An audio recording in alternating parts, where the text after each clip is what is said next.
Afternoon, or if you're watching from Russia or Europe, good evening. Welcome to this edition of the Scott Ritter Show.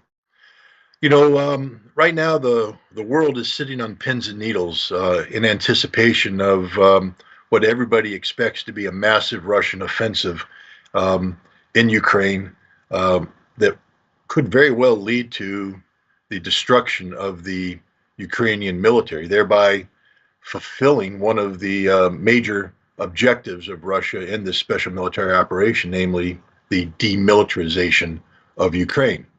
But there's another aspect of it, denazification, which carries with it it's a political problem that goes beyond simply defeating the Ukrainian army. It gets into the complexity of Ukrainian politics. It gets into the question of, who could possibly govern Ukraine in a post-Zelensky world, and how could this come about? I could think of nobody better placed to help us discuss this issue and answer some of the questions than our guest today, Nikolai Azarov, a former prime minister of Ukraine. He served under then President Viktor Yanukovych, and today he joins us from Moscow. Thank you very much, sir, for taking the time to be with us today. Good evening. Let's just start with some basics. In reviewing your history, I see that you're from Donetsk, so that I would guess that you might be ethnic Russian. I don't know; that's an assumption, but I think that it reflects the fact that Ukraine, as it was formally constituted, was a very diverse country with lacking a singularity or homogeneity. Can you please just describe for the listeners who aren't familiar with Ukraine, how hard was it to govern Ukraine? How hard was it to bring together ethnic Russians, Western Ukrainian nationalists, and then the people in the middle? Was this an easy country to govern, or was it a difficult country to govern?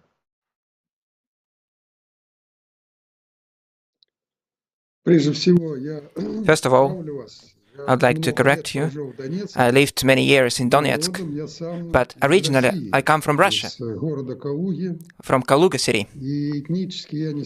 And ethnically I'm not Russian. Partially I have Estonian blood, but we do not pay attention to these details and never did that. 3 times, during 3 periods of time, I had a position in the government. I was the first deputy prime minister, the prime minister, the minister of finance in government, and I never noticed any difficulties associated with the national composition of Ukraine. After being a part of USSR, it had more than 140 nationalities. Can you imagine that? 140 nationalities in Ukraine during Soviet time. And according to different census, we saw that those people who claimed to be Russians, it wasn't checked at all whether originally they were Russian or not. But we saw a different share from 50 to 30% of those who consider themselves to be Russian, from half to 1/3 of the population, of the Ukrainian population constituted Russians. So the Russian language, within the whole time till 2014, was a prevailing language. Moreover, Kiev, capital, they spoke Russian. The ministers, the prime minister, the presidents. For such presidents as Yushchenko, Yanukovych, Kuchma, Russian language was a national, native language. They spoke that language even better than Ukrainian. And we didn't face any problems associated with the language. And with the nationalities of the government competition in terms of nationalities, it wasn't even a question. Donbass and South east was mostly Russian-speaking population. The people who considered themselves to be Ukrainians made up a small share of the population in the composition. The party of the regions, which represented the interests of multinational Ukrainian people, unlike Bandera followers and nationalists. In Lugansk region, we had 95% of voters. In Donetsk, 90% of the voters ran up for us. In the Crimea, about 85%. In the southeast, we had about 70% voters. But after coup d'etat, illegal coup d'etat, and the authorities which were implemented by the US, they took the road to eradicate Russian nationality, Russian language, and on the 21st of February, it was going to be 9 years, they have managed to succeed through violation, through different hostilities, destroying opposition. Right now, there is no party of regions in Ukraine, and there are no left parties, communists or socialists at all. There are different nationalists and Nazis parties. And as one of our politicians, Elena Bondarenko, mentioned, she was right to mention that in Ukraine right now there are 50 different types of the gray color. And now there are problems associated with that, since a major part of the population in Donbass, in the Crimea, did not accept this nationalist coup d'etat. There was resistance, and there's going to be the 9th anniversary when those resistances happened in Kharkov region, in Crimea, in Odessa, in Donetsk, in Lugansk, and that this mob which took power in 2014 were very hostile in eradicating. They sent tanks to Donetsk, and Donetsk and Lugansk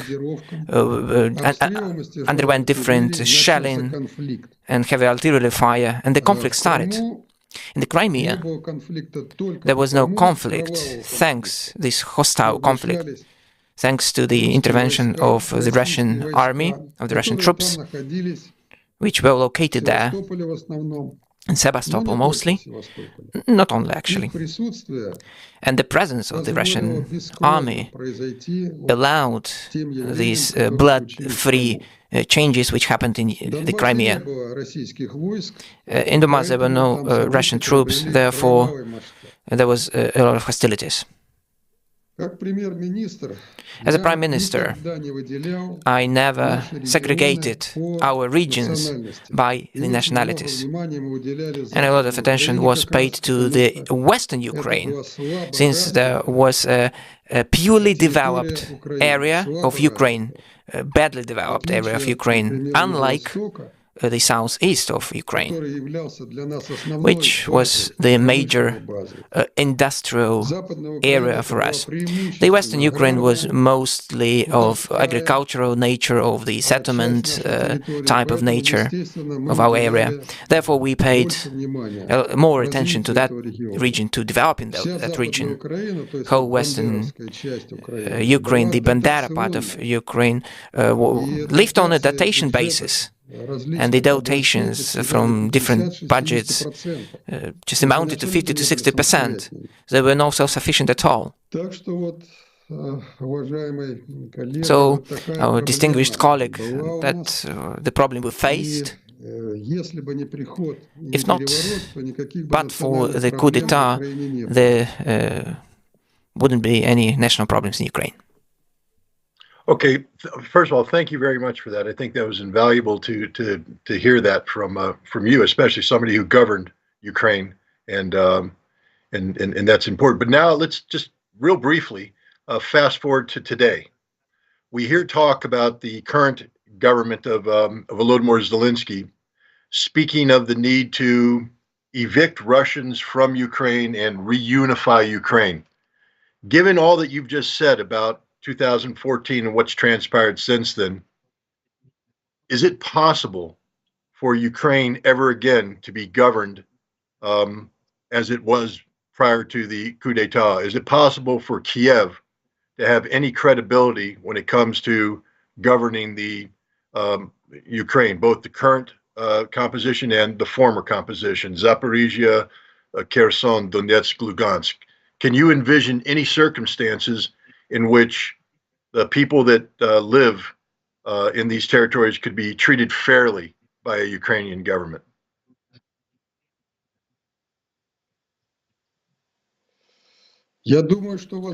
I believe it is possible, since it happened in the past. Just look, over the last 9 years, even though the whole Donbass didn't want to accept the Kiev regime, but in Donbass, nobody prohibited Ukrainian language. In schools of Donetsk, Lugansk, there was instruction in Ukrainian. Nobody banned Ukrainian language in Crimea as well. I'd like to mention that, unlike the part of the Ukraine led by that mob, led by Poroshenko and then Zelensky, where the Russian language is banned. Even there was a situation when they banned even language in households, Russian language households. Can you imagine in Europe, for instance, that these Nazis, leaders and government of Ukraine is prohibiting using Russian language even in households, prohibiting speaking Russian among colleagues in their offices, in universities, in factories, in enterprises. It is prohibited. The security forces of Ukrainian, which is the so-called office of Nazis, Gestapo, have those informers, and when arrest those people, these people disappear. So when the Western leaders keep on saying that they are fighting in Ukraine for the democracy, Victoria Nuland or any other American or Western leaders, I would like to ask a question. What kind of democracy are you talking about when in country there is a total ban on any position, when opposition parties are killed, arrested, people just disappear, they vanish in the air? What kind of democracy are you talking about? I cannot even imagine that.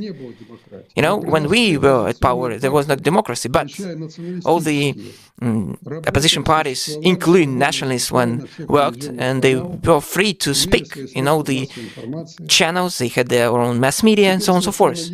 Right now it's absolutely clear that we shouldn't have be that kind of mild to those nationalists. We had to take them to response and to accountability for these nationalist ideas, but it was in the past. What is Zelensky right now? They say that Zelensky represents Ukraine. It is absolutely nonsense, since Zelensky, till 42 years old, was a media person. He spoke Russian.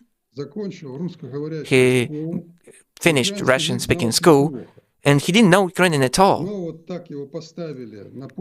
Then he took the position of the president, since there was nothing better than Zelensky. He took the power, and voila, he turned into Bandera guy. Kolomoisky, who is a former master of Zelensky, found the right expression of this kind of phenomenon. He called himself Ukro-Bandera guy, Ukrainian Bandera guy. I'm sorry, this Jewish Bandera guy. That was the right statement. Kolomoisky called him Jewish Bandera guy. Of course, he's Jewish, Kolomoisky is Jewish, and Zelensky is Jewish, and it's surprising that Jewish supporting Nazis. Kolomoisky clearly understood what would happen after coup d'etat. But he gave money for that coup, he orchestrated that coup as well, and he hoped that this Jewish Bandera movement would allow him to build business, to develop his business, but it led Ukraine to a total destruction. Right now, the industrial output contracted twofold, compared with the indicators of 2013, it's twofold fall. The budget of Ukraine is totally dependent on the donations and loans of America and the EU.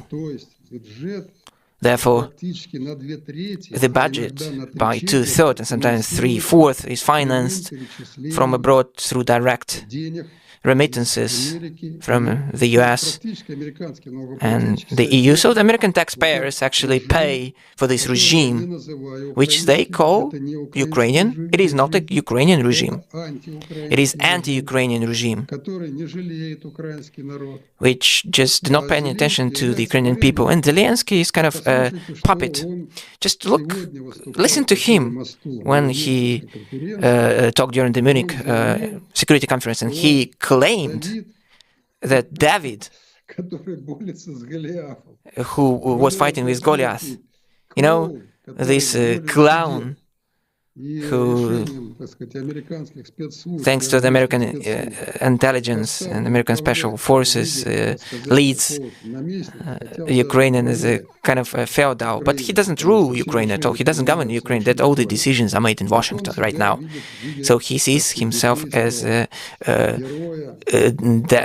hero from the Bible named David.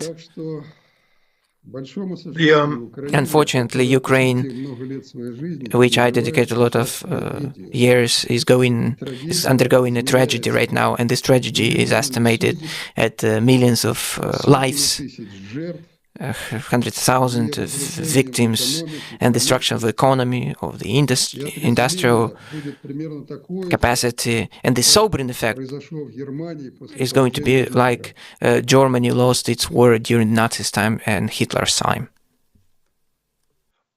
It's interesting you just brought up Nazi times and Hitler's time. Here in the United States, when people are told that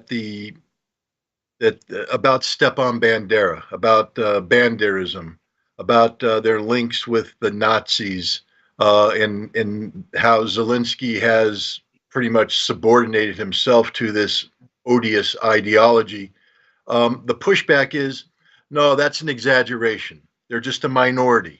It's not real. Zelensky is a democratic leader. The Banderists are a minority. There isn't a Nazi problem in Ukraine today. And yet, just the other day, President Zelensky signed a decree, giving the Edelweiss name to a Ukrainian military unit, the same name that a Nazi mountain division had during World War II. Is there a Nazi problem in Ukraine? Is this an exaggeration, or is this a serious problem? Do you believe whether it is serious or not if in whole Ukraine we see the monuments to Bandera? Who was Bandera? Bandera was created by Nazis, Germans, to fight against communist regime in USSR.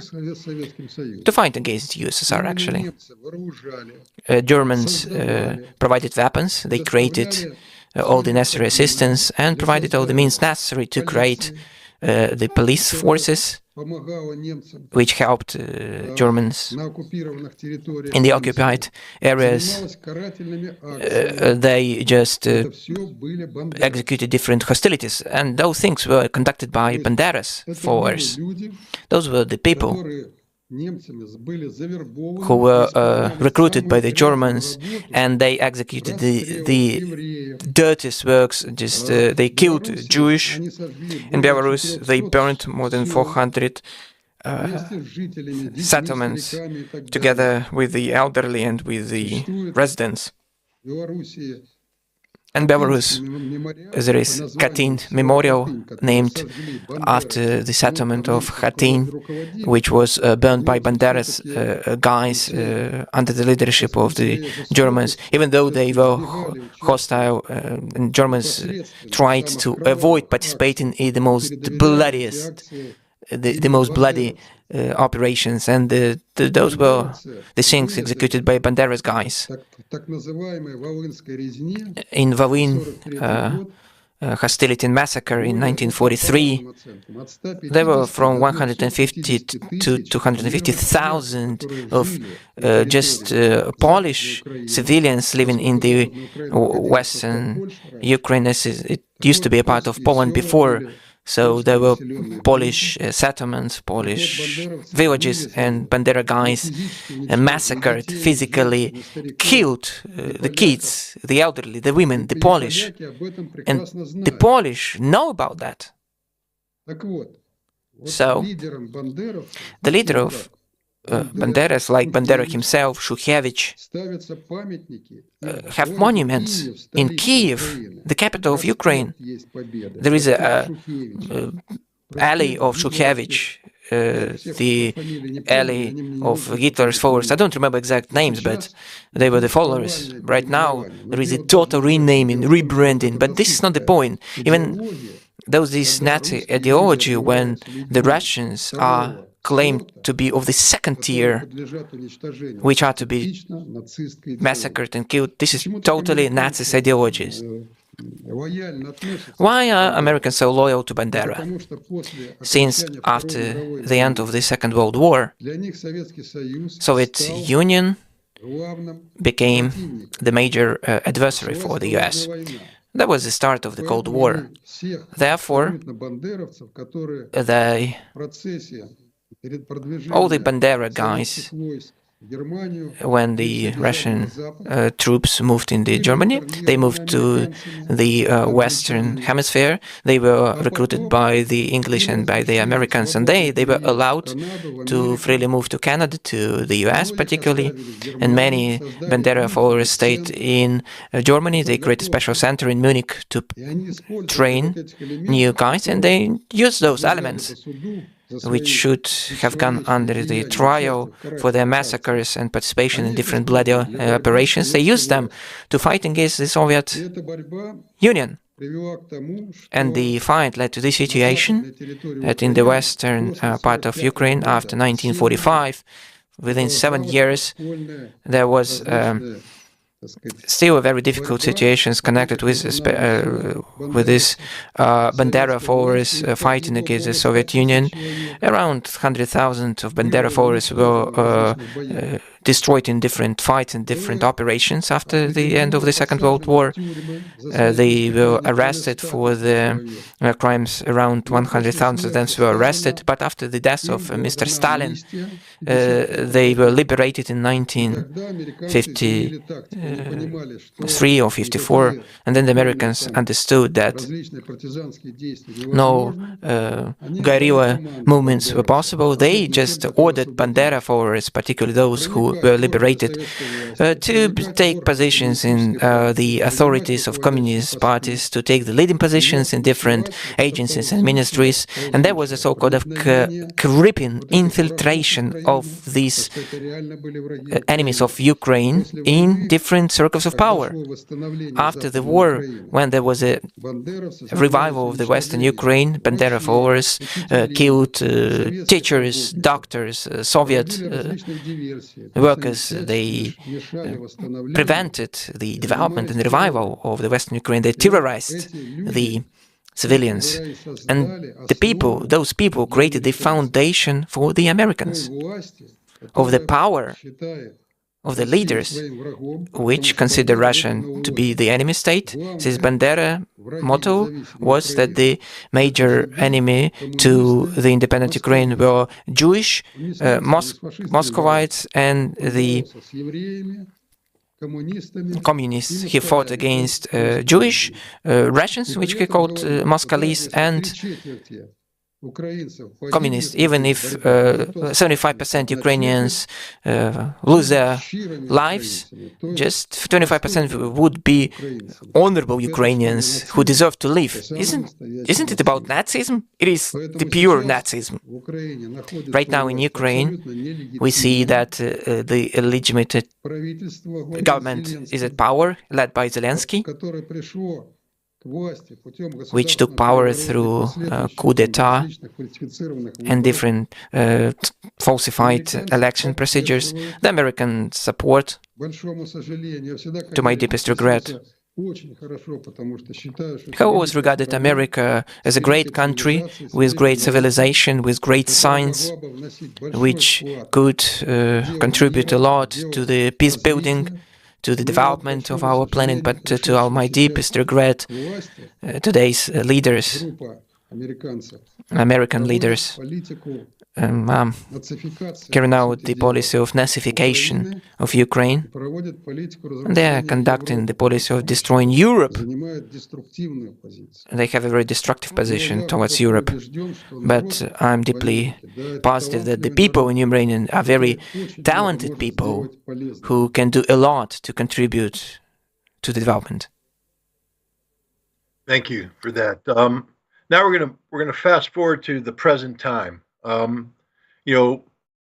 As you indicated, my government, the American government, is firmly behind the Zelensky government, and we're told nonstop about the democratic nature of the Zelensky government, that it's a government based upon the rule of law, and things of this nature. And yet, behind the scenes, we hear things about corruption. We hear that the defense minister is being investigated for corruption. We see purges taking place within the government about corruption. Even the American military is starting to understand there might be an accounting problem, and we're demanding to find out what happened to the billions of dollars of assistance that we have provided. What's happening right now in Ukraine? Can you give us a brief assessment of, what your take is in terms of, the status of democracy in Ukraine today at this moment under President Zelensky?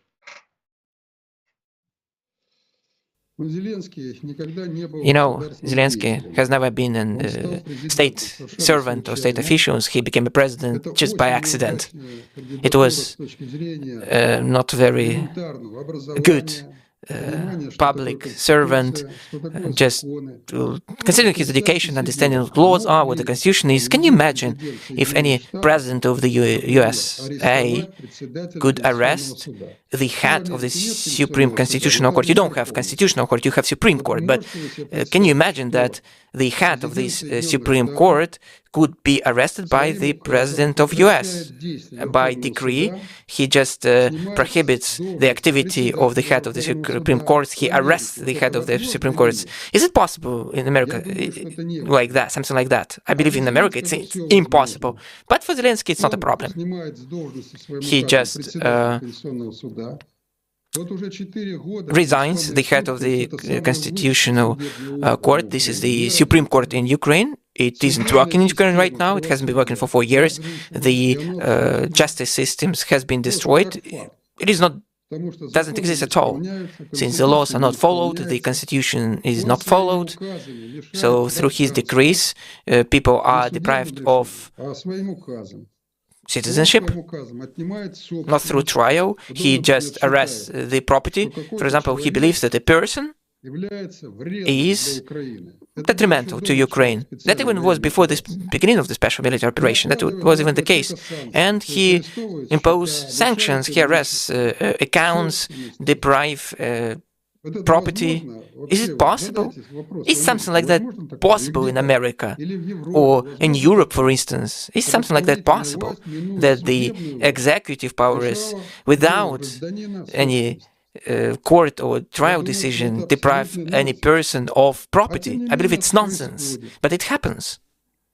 In Ukraine, is it possible to close newspaper or federal TV channel in America, any publishing house, without any award or decision of a trial? Is it possible that the deputies of the parliament of the Congress in the USA can be just killed just in the street? But in Ukraine, it's the case. Members of the parliament are killed in Ukraine without any trial decisions. Just a person is killed and just thrown out into the street. And somebody says that this is the country full of democracy. Is it possible in America that people who resist are just taken into the building, closed and burned like it happened in Odessa? Everybody knows what happened there.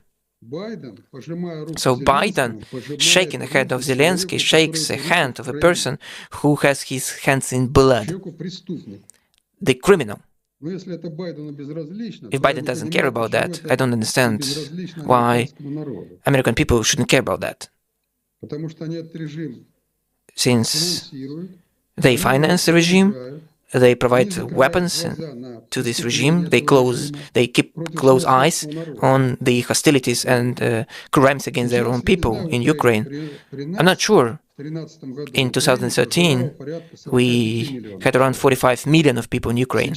Right now, the best case scenario is around 20 million people in Ukraine, since 10 million people left to the Western countries, to Europe, around 7 to 8 million of Ukrainians left for Russia,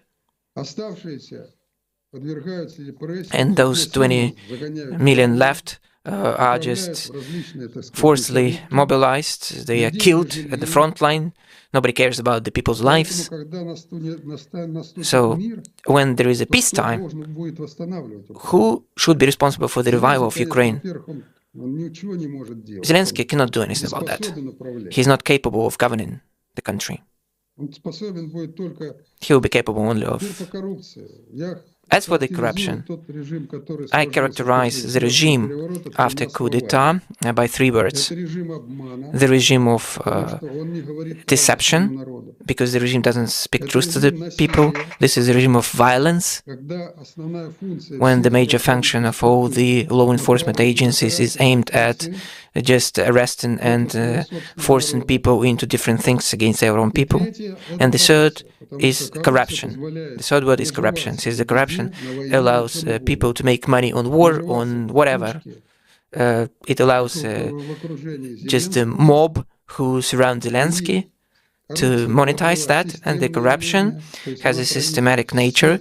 It goes through all the systems and tiers of power, starting with the small settlement heads, with the central administration of Mr. Zelensky. They do not steal the money, but from the systems provided by the Americans as well.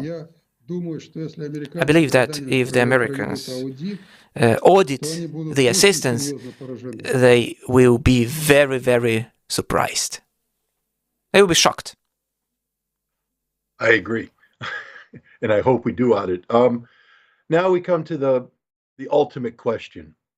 As I indicated in the introduction, there's 2 problems that Russia says they need to resolve. One is demilitarization, and the other is denazification. Denazification being a political problem.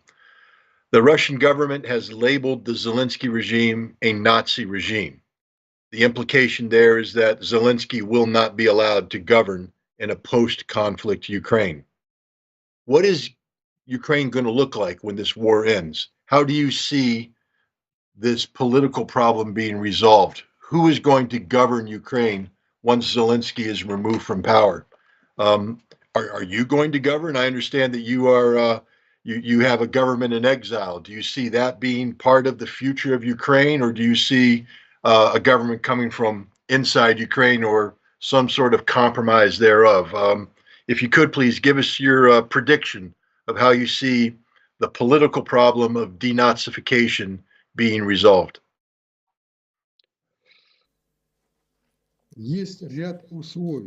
There is a number of requirements and preconditions without which development of Ukraine is impossible.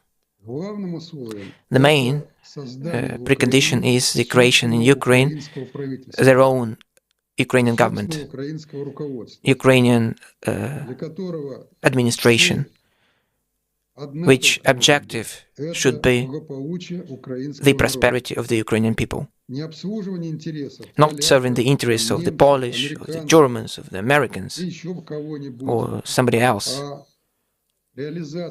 but the implementation of the revival program of Ukraine and the development of a prosperous society and community in Ukraine. To solve this task by the mob which is at power is impossible. They have different tasks and objectives in front of them.